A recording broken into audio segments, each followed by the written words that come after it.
Syngenor is a science fiction monster movie I had never heard of until a couple days ago, but it's quickly become one of my favorites. Let me tell you a bit about it, and maybe it'll be one of yours too.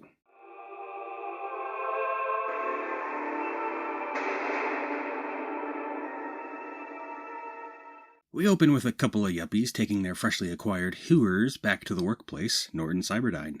Yes, that's right, Cyberdyne. The lead yuppie, Stan, sends the other off to the basement while he slips away to make a phone call to ask a mysterious woman named Paula if they should really go ahead with their boneheaded scheme. Except the whole time he comes across like a kid who's scared of getting in trouble, so much so that I think this character is in fact living through his own Freaky Friday plot parallel to this one. But Mom tells him to proceed, so he joins the three f***keteers downstairs. They immediately discover the pod holding the titular creature of this feature, at which point Stan explains its name and what it means in the snottiest voice imaginable. Synthesized GENetic ORganism, Calhoun. This gentleman here, my friends, is the prototype. The women are instantly freaked out, but they are nothing if not professional. Yeah, well, so hey, are we gonna get down to business or what? Holy hell, those fake knockers are really bolted on there, huh? I half expect them to open fire at any moment. Stan drags his lady around the corner, knowing what's about to happen since he so slyly unlocked the pod to let Syngenor loose. That other yuppie gets tossed, and Blondie finally takes something down her throat, just not quite what she was expecting. Stan apparently decides old Syngenor needs the other girl more than he does, and books it out of the building without bothering to lock any doors behind him. We're then introduced to this eccentric fella building Norman Osborn's pumpkin bombs in his garage. This is Uncle Ethan. He doesn't just blow things up in a residential area, he also used to work for Cyberdyne and created Syngenor. So it sounds like he's going to be really important going forward, and he's dead. Gone. Out of the movie. Not even kidding, it was that quick. Well, okay, he does live long enough to tell his niece, Susan Valentine, something very important that she completely ignores.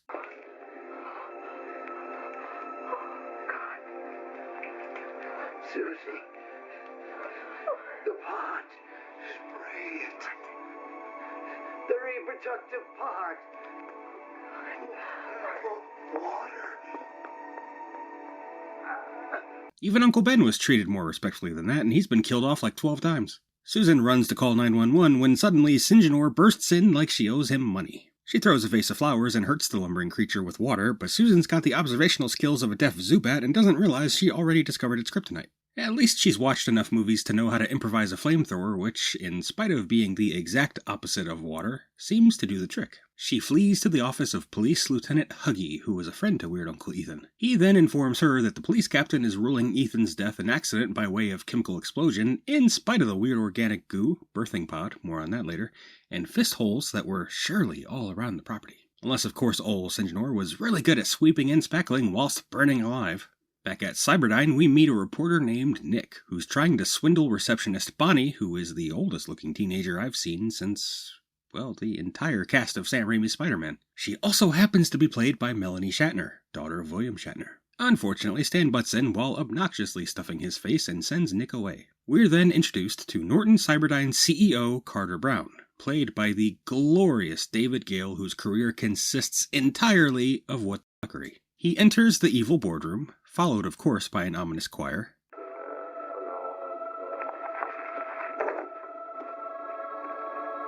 and then starts playing an amazing piece of corporate propaganda hyping up our gooey guy himself, Syngenor.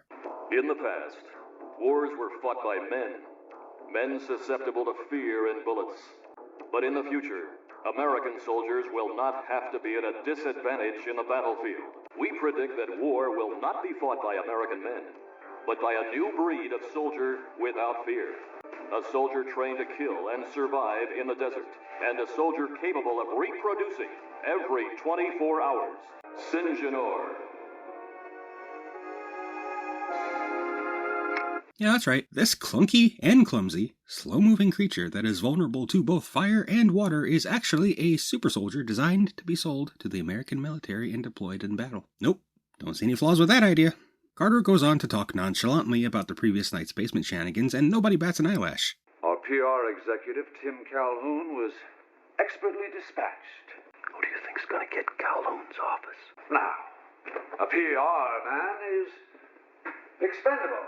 Even calls it a success, aside from the bit where the creature escaped. Thanks, Stan.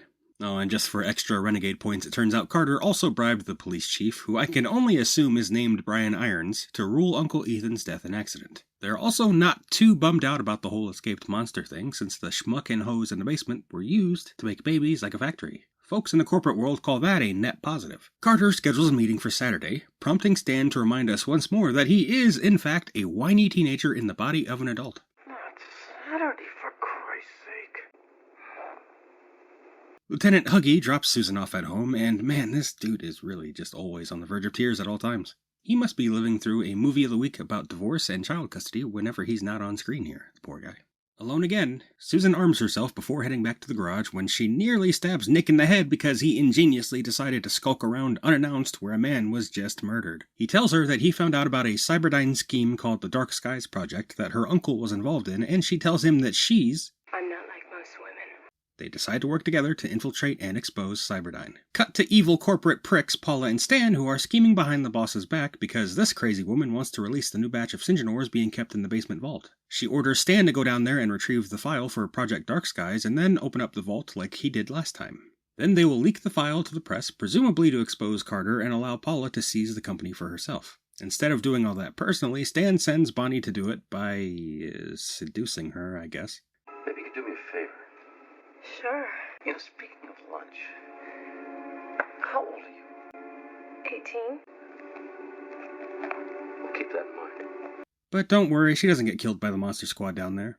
No, she just takes a wrong step and electrocutes herself. Man, Shatner's gonna shit himself when he finds out. We then cut to Carter and discover that this entire time he's been part of a whole Jekyll and Hyde mad scientist movie behind the scenes. And that explains a lot, actually. Paula comes to see him and does a very bad job of acting trustworthy. You know you can trust me, Carter. But that's okay because she has other ways of convincing him.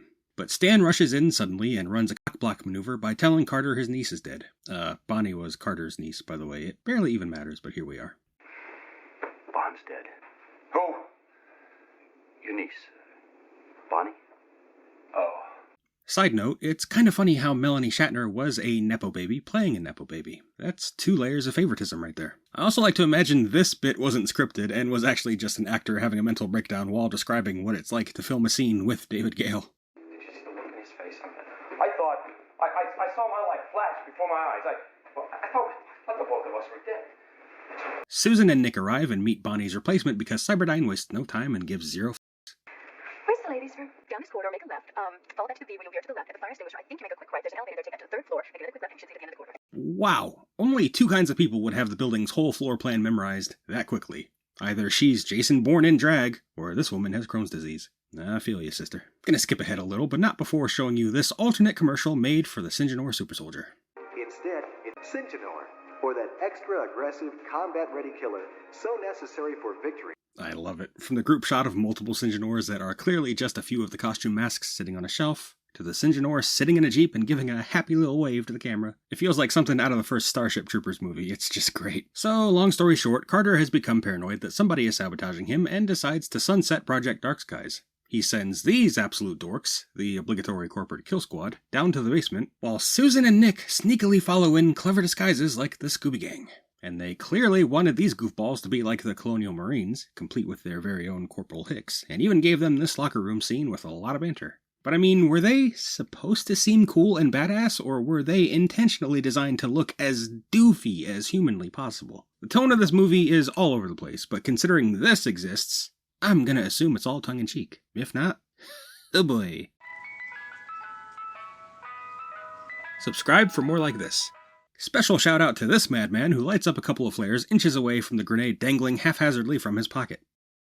But the real spotlight has to go to this absolute legend who catches one of the flares. Son of bitch! It's all in the reflexes. That's all it takes to make this putz immediately panic and annihilate a schmuck who just never saw it coming. And as cool as they look, conventional weapons seem like more than enough to handle a Syngenor. How these things are meant to be weapons of war, I don't know. Frankly, they only seem to win because the script is written that way, in spite of all evidence showing how utterly inept they are as monsters. Nick and Susan escape to the ventilation ducts while the goof troop leader retreats to the elevator, making sure to cuss out a somehow even more unhinged Carter. And just to prove once more how utterly oblivious Susan is to everything going on around her, Nick is getting strangled by a Syngenor mere inches behind her, and she just doesn't notice at all.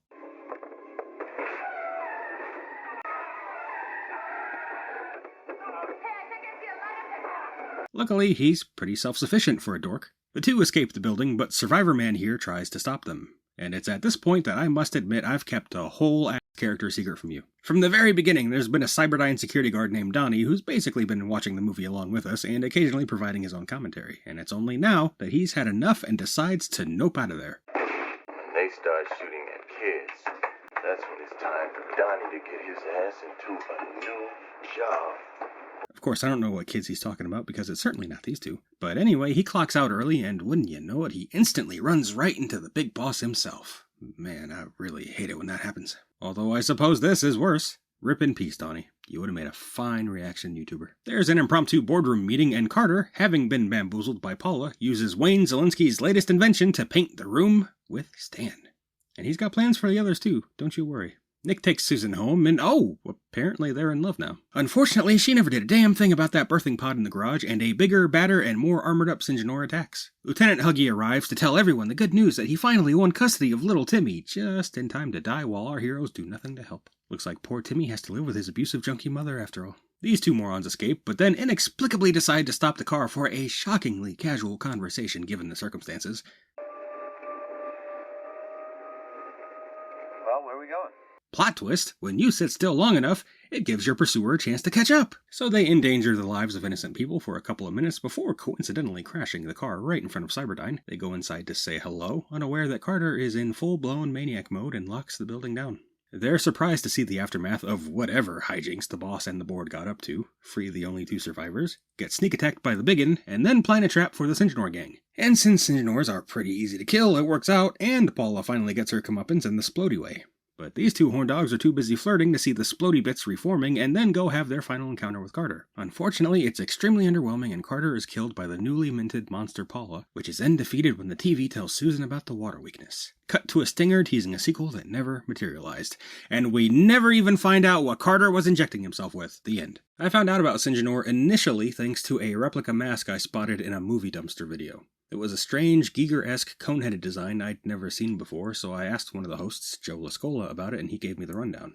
I've now watched it 3 times in 2 days, and I'm still not sick of it. While the monster itself doesn't quite live up to the great design, the movie ends up being a ton of fun to watch. In researching it, I've seen others call it a ripoff of the Alien franchise. But while there's some comparisons to be made for sure, that's not how I see it. This movie is a hodgepodge of different ideas, some of which definitely stick out. I'm thinking primarily of David Gale's weird drug side plot when I say that, but it all somehow works. Intentional or not, the premise here is downright absurd in a way I couldn't help but roll with. It's extremely subjective, of course, but it worked for me.